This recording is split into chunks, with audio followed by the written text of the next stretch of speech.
Salve devs, aqui quem fala é Edson Maia, seu professor no curso de JavaScript. Na aula de hoje nós vamos ver como criar um conversor de temperaturas. Nós já vimos como criar um conversor lá no curso de técnicas de programação e algoritmos. Basicamente um conversor a gente entra com um valor, escolhe quais escalas a gente quer trabalhar, se é de Celsius para Fahrenheit, se é de Celsius para Kelvin ou de Fahrenheit para Celsius, Fahrenheit para Kelvin, Kelvin para Celsius, Kelvin para Fahrenheit, ou seja, são 3 escalas, você tem 6 sentidos de conversão. Eu vou trabalhar só com o sentido de Celsius para as outras 2 escalas. E daí a gente vai utilizar um recurso do HTML5 e recursos do JavaScript para que, através do slider, ou seja, desse input do tipo range, a gente, arrastando para a direita, a gente vai modificar o value dele. O value vai refletir aqui no input e vai fazer a conversão para as outras escalas. Seja para a direita, seja para a esquerda, nós vamos fazer as conversões automaticamente. Caso o usuário queira voltar, ele pode clicar aqui em zerar e a gente volta para as posições iniciais, que são 0 Celsius, 32 Fahrenheit e 273 Kelvin. Aqui no nosso código, o CSS eu não vou entrar em detalhes, depois vocês podem observar, sempre eu deixo no link da descrição, o HTML, CSS, o arquivo do JavaScript e qualquer outro arquivo extra que eu esteja trabalhando. Então CSS, não se preocupem com detalhes técnicos dele nessa aula, caso você queira entender um pouquinho mais e tiver dúvidas, basta perguntar aí no vídeo. O arquivo HTML é o nosso foco inicial aqui, então ele tem o favicon, tem o arquivo CSS, o link, tem uma estrutura básica com uma section de conteúdos, título H1, parágrafo de instruções, o botão zerar.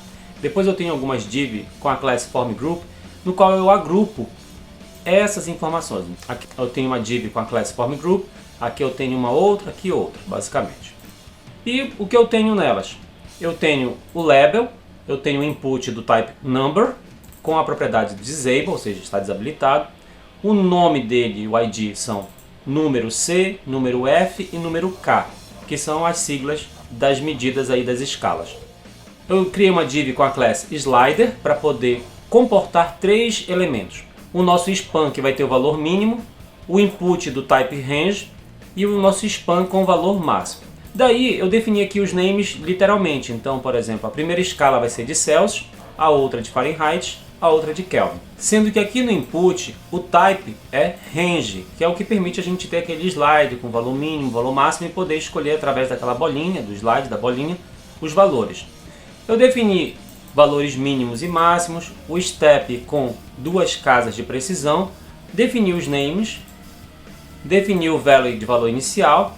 Aqui eu coloquei uma propriedade de list chamada marcas, só para a gente poder ter a gradação, no caso aqui só dos graus Celsius. Coloquei uma classe animar para ele poder ficar piscando, então observem que ele fica pulsando aqui, porque a gente tem uma instrução explícita. Use o slider da escala de graus Celsius para converter automaticamente. O que a gente tem que se preocupar nesse nosso input? Quando é que a gente vai fazer a ação de conversão? Então eu chamei aqui o meu evento onChange, e nesse evento onChange eu passo 3 funções. Atualiza Celsius, atualiza Fahrenheit e atualiza K, sendo que eu não vou colocar os nomes por completo, porque eles são de difícil grafia. Então eu coloquei só as letras iniciais, C de Celsius, F de Fahrenheit e K de Kelvin, que fica bem simples de entender até. Esse datalist tem o ID marcas, é só para eu poder ter as gradações de 0, 10, 20, 30, 40, 50, ou seja, de 10 em 10, tanto para valores positivos até 100, como para valores negativos até 100. Isso eu estou fazendo só com a propriedade list para o input dos graus Celsius. Eu não estou fazendo para os outros. Até essa questão de gradação aqui do datalist não é obrigatório fazer. Se você quiser apagar isso daqui, quiser tirar a propriedade list marcas, não vai ter problema nenhum, tudo bem? Daí eu criei aqui o input com o label dos graus Fahrenheit, porque eles têm valores diferentes aqui, são type number, tem valores mínimos e máximos diferenciados. Todos eles estão com a propriedade disable, porque eu não quero que o usuário digite nada aqui nessas caixas, nem aqui em Celsius, nem nas outras de baixo. E coloquei até aqui a formatação para dizer que não está permitido. O foco é só deslizar, escolhendo valores em Celsius e automaticamente fazer a conversão. Então até aqui a gente não tem nada de muito diferente do que a gente já vem vendo ao longo das aulas anteriores. No arquivo JS a gente tem uma estrutura bem simples. Primeiro eu seleciono os nossos inputs de range, que é aqueles nossos slides, e coloco o nome literalmente deles, que são Celsius, Fahrenheit e Kelvin. Seleciono nossos inputs de number, ó, ranger, e o input de number aqui. Seleciono os inputs de number para que eu possa atribuir o valor para eles. Então os inputs de number, eu defino o value dele como o value que está no nosso range. Os valores de range inicialmente começam em 0, 32 e 273. Então eles estão na posição de 0, 32 e 273 dessas escalas e os valores estão sendo refletidos aqui em cima. E conforme a gente vai mudando, ele vai mudar o valor aqui, mas por causa das funções lá que trabalham a partir do onChange. E quando a gente clicar em zerar, eles voltam para os valores padrão. Então, até aqui o que eu faço é escrever no input o número que está como value padrão. A minha função atualizar Celsius basicamente define como value lá o value do elemento Celsius, que é o do range. Mas como que ele vai saber qual é? Lembre-se, através do evento onChange. Tem uma mudança, ele vai passar. Tem uma mudança, ele vai passar. Aqui tem as fórmulas, tem 6 fórmulas que podem ser utilizadas. A gente só está trabalhando com as 2 primeiras, porque a gente só está convertendo de Celsius para Fahrenheit e Celsius para Kelvin. Mas se vocês quiserem fazer para outros, tem aqui, sem problema, a estrutura das fórmulas, vocês podem aplicar. Atualizar Fahrenheit, mesmo esquema. Eu só passo aqui a fórmula, no caso. Aqui eu tenho que fazer a conversão. Eu passo a fórmula da conversão de Celsius para Fahrenheit. Aqui, Celsius.values, seria interessante eu fazer um parse float, para eu ter um número multiplicado por 9/5, depois somado com 32.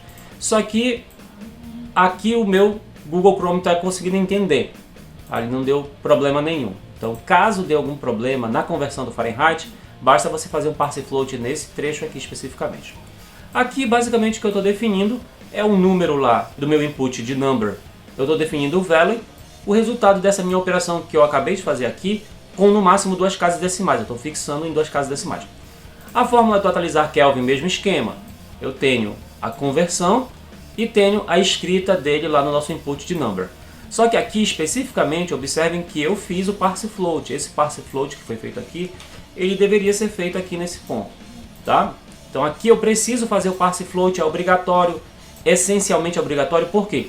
Porque se eu pego o Celsius.value mais 273, ele vai concatenar e não vai fazer a somatória. Então, primeiro eu converto isso aqui para um valor numérico, mais um outro valor numérico, aí eu tenho uma operação matemática.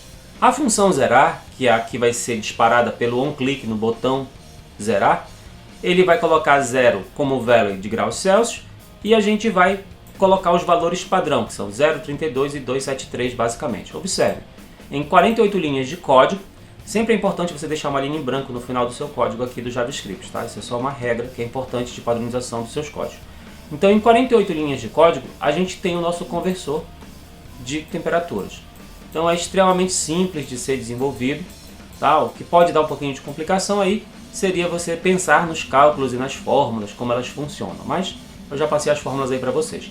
Eu coloquei também no link da descrição do vídeo links que ensinam como você fazer a formatação desse input do tipo Ranger. Dá bastante trabalho. Já tem vários exemplos prontos que você pode só copiar e colar para os seus projetos fazendo pequenos ajustes, adicionando a classe conforme está descrito lá no material. Mas eu particularmente não gostei dos exemplos que estavam lá, não achei interessante por exemplo que eu estava mostrando para vocês, e eu não queria fazer um código muito complexo. Mas aí fica como desafio para vocês. A aula de hoje basicamente vai ficando por aqui. Não se esqueçam de curtir, compartilhar e assinar o canal. Salve devs, até a próxima!